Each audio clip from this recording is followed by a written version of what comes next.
Thank you, Josh. As Josh just mentioned, my book is dedicated to Stephen Tyrone Johns and the two officers who returned fire, and I'd like to read from the dedication. This book was researched while I was the Resnick Scholar at the US Holocaust Memorial Museum. I had outstanding colleagues, extensive scholarly resources, and the freedom to write. Then tragedy struck.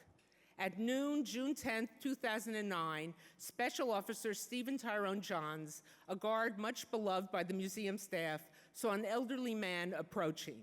Eager to be of help, Special Officer Johns pushed open the heavy door. Instead of entering, the man, an 88-year-old racist, anti-Semite, and Holocaust denier, raised a rifle from beneath his coat and shot Stephen Tyrone Johns. He was murdered trying to do a kindness. Most mornings, including that day when I arrived at the museum, Special Officer Johns would be there. Often he would kid me about the books I had in tow. He had a friendly word for everyone. I had passed his station on my way to give a lecture a few moments before the incident and saw him at the door welcoming people. The museum reopened 2 days later. The staff was unsure if people would be too frightened to return. Shortly before the opening, I went outside to see if anybody was there. I fought back the tears when I saw the crowd. The line stretched around the block and down the street. It was significantly larger than for a normal June day. People said they were there in order to demonstrate that the bigots could not frighten them. They had come because the shooter wanted to keep them away. Visiting an institution dedicated to teaching about the Holocaust and fighting genocide had become an act of defiance. It is with deep gratitude and sadness that I dedicate this book and these remarks to the memory of Special Officer Johns and to the two officers whose quick response prevented this tragedy from assuming far greater proportions. Special Officer Johns, Harry Weeks, and Jacek McHuston's sheer professionalism are the hallmarks of this institution. We who were there, the thousands of people who visit on a daily basis, and the multitudes who benefit from the myriad of activities owe them and the United States Holocaust Memorial Museum's entire staff more than can be imagined.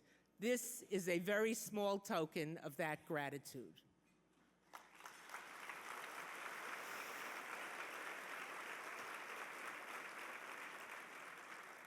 Your applause are for the staff, who I know are scattered all about and have made this event possible.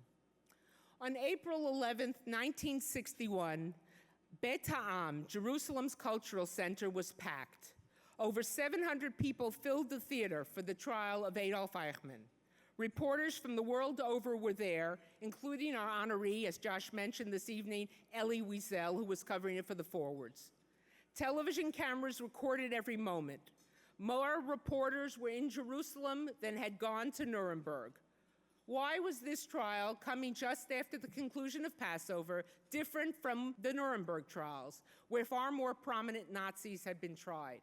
Some of the differences were connected to the when of the two events. Nuremberg occurred immediately after the war. People needed a mental respite. At Nuremberg, multiple defendants had been in the dock.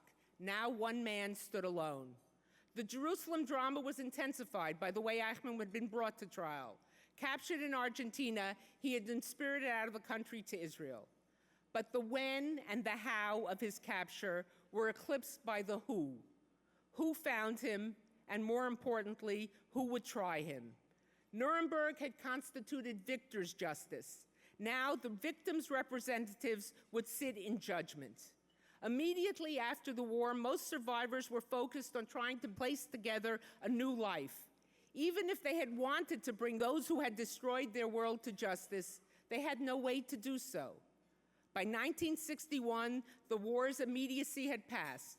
The survivors whose wounds had begun to be bound up by the passage of time now had the stamina to demand justice. Most importantly, however, now there was a sovereign entity to deliver it. The State of Israel, then entering its bar mitzvah year, exemplified the victim's emergence from the powerlessness that had enabled the final solution.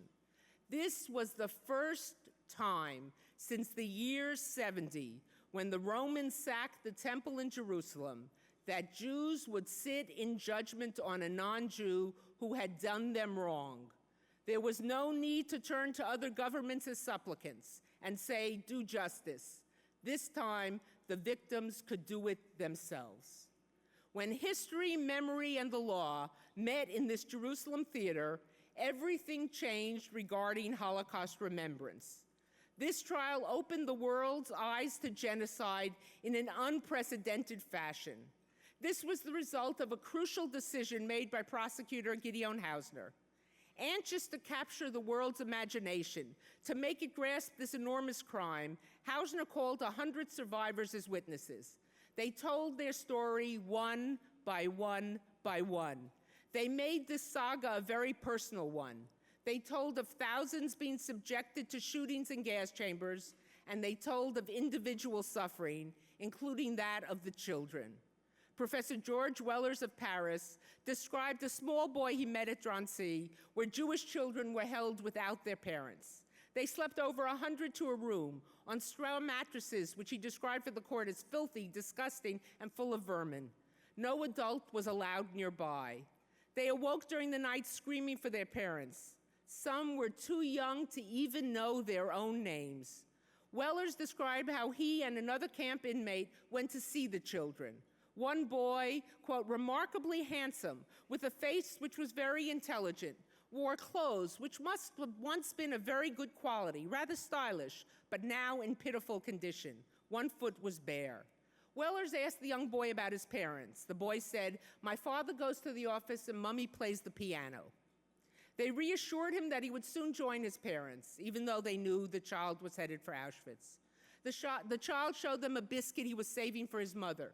Wellers' companion bent over the little boy, who looked very happy, very engaging. Wellers went on to tell the court, he took the child's face in his hands to stroke his head, and at that moment the child, who only a moment ago had been so happy, burst into tears.